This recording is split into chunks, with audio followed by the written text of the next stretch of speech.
A couple of weeks ago, it was announced that Simon Kinberg had been hired by Lucasfilm to write and produce a new trilogy of Star Wars films.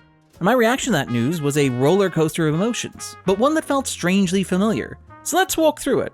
The 5 stages of reacting to a modern franchise film announcement.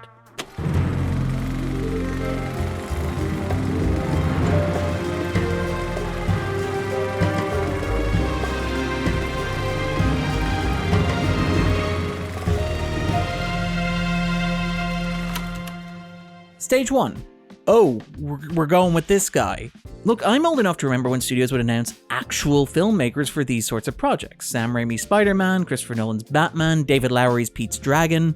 And then, of course, like studios got a little bit airy-fairy, they started announcing, films that obviously were never going to happen, like Edgar Wright's Ant-Man or Steven Spielberg's Black Hawks. Now it feels like they don't even really try. Because without wanting to be too mean about it, Kinberg is, well, he's not one of those names. Kinberg has considerable experience in the genre and franchise space, but little of it suggests a safe pair of hands for a project like this. Most obviously, Kinberg was the architect of the depressing final years of Fox's X-Men franchise, ghost directing X-Men Apocalypse, and actually directing Dark Phoenix. Indeed, Kinberg owns the failure of Dark Phoenix, conceding, "That's on me."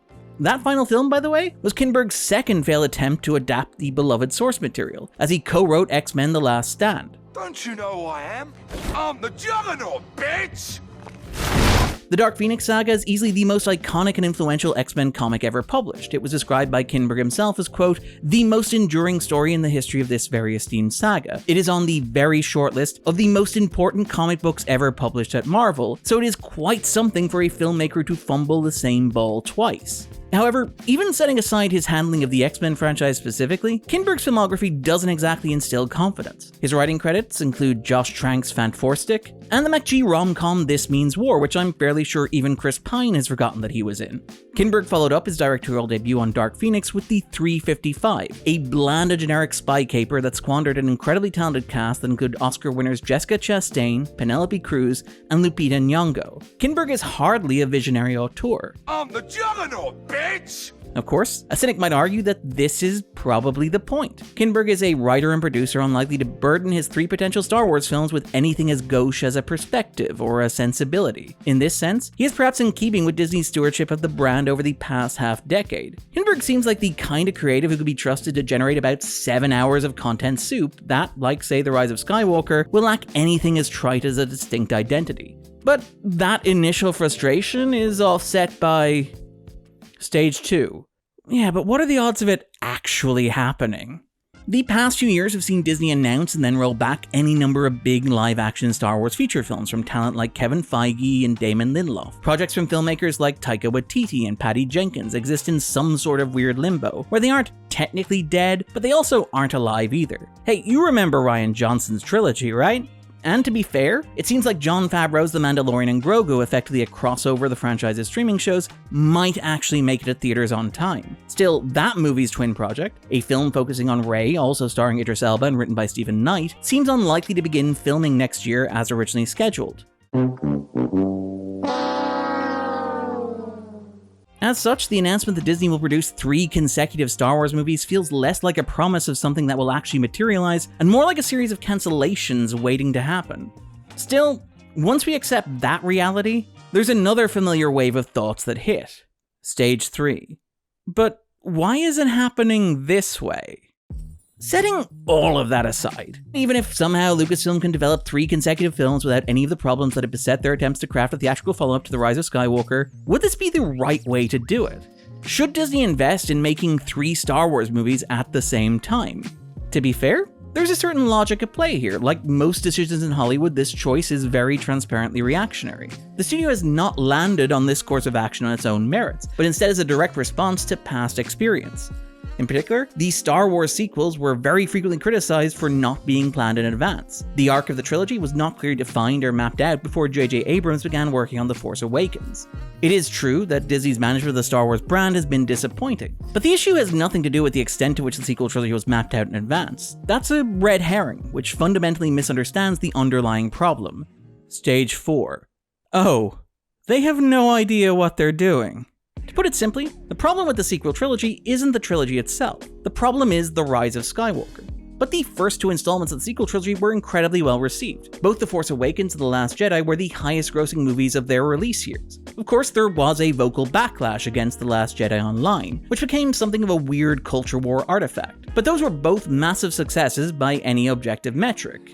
And look, before some passionate people in the comments with some very strong opinions bring up the box office decline between The Force Awakens and The Last Jedi, it is worth acknowledging that A, of course the first live-action Star Wars film in 10 years made more money than the third live-action Star Wars movie in 3 years, and B, proportionally, the drop from The Force Awakens to The Last Jedi was about the same as the drop from Star Wars The Empire Strikes Back, and nobody really complains about that. So to any objective observer, the wheels came off the cart with Solo: A Star Wars Story and The Rise of Skywalker.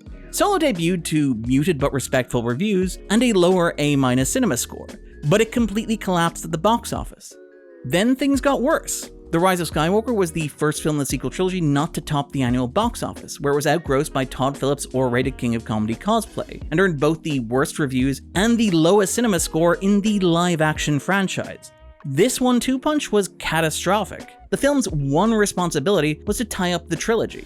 However, the film's problems are distinctly its own. It was not a satisfying payoff to The Force Awakens and The Last Jedi, but that is not the movie's most fundamental issue. It is a symptom of the more basic problem. The Rise of Skywalker was an awful movie that was made in an awful way. Stage 4A. Oh, they have learned things. Stupid things.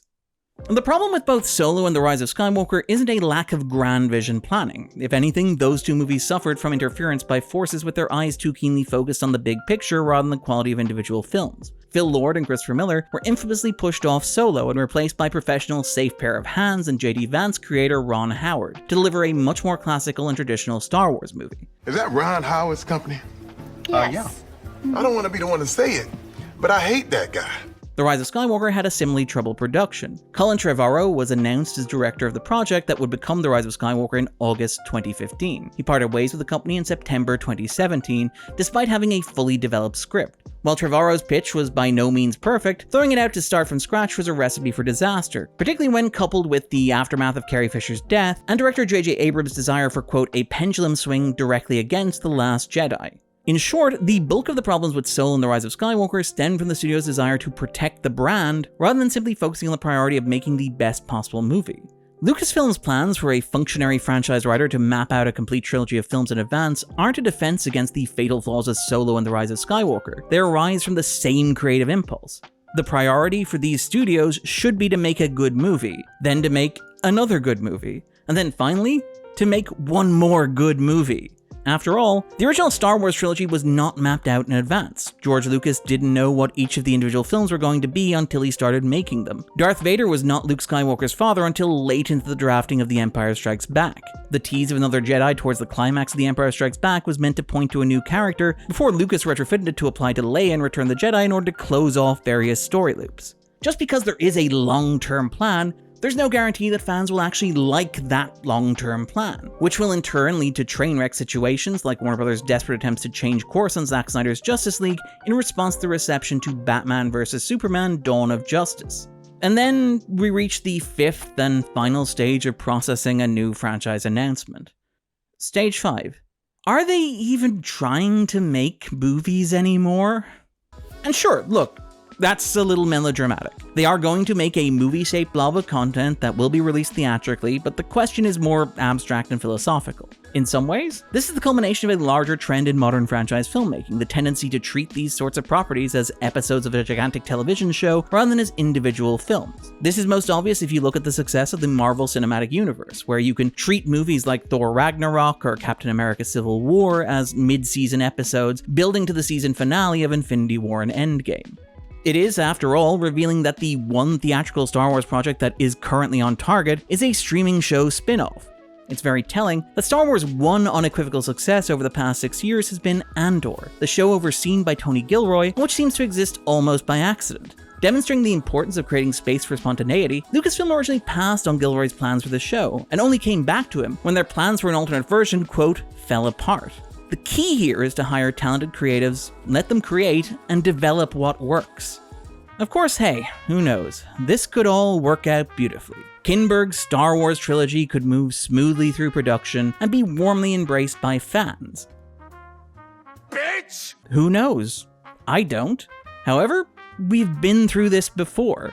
We know how this feels. It's hard not to have the same feelings about that. Based purely on past experience, it really seems that all Disney is doing is planning to fail. I've been Darren Mooney, and this was The Backdrop.